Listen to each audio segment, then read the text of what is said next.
You accepted a Nobel Peace Prize for the European Union 6-7 years ago as well. I want you to get another Nobel Peace Prize. How do you solve the trade battle across the Atlantic? How do you solve the pending trade war between Mr. Trump, Germany, and the rest of the EU? I think it will be important that Europeans and Americans find a deal.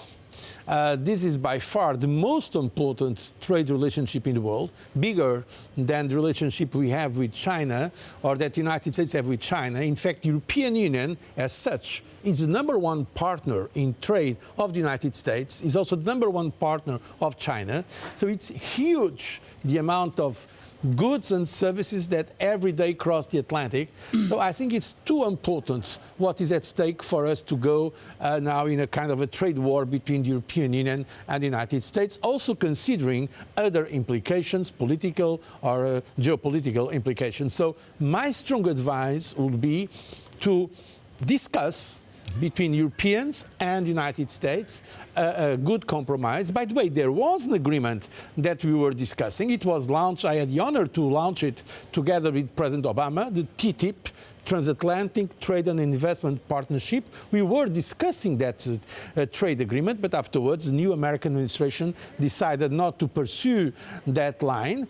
I continue to think it was a basic good line, but okay, now we have to face the facts, and it could be, I think it should be possible to come to a compromise between the United States of America and Europe, because certainly some kind of a trade war, if it happens between Europe and the United States, will be much more devastating than what we are seeing now between China and the United States. But, Mr. Barroso, is it really, first of all, is it in the interest of President Trump to, look like he's made peace with China? And what is this really about? Is this about trade, or is this about technological supremacy? And if it is about technological supremacy, then this could last for 10 years. I think what's going on between China and the United States is much more than Trump policy, President Trump policy.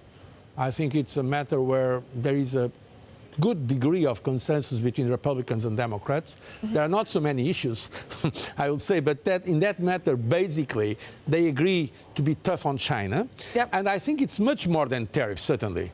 It's about global competition, namely on technology and also on defense-related issues. So I think we should be ready for the longer-term competition and hostility between the United States and China.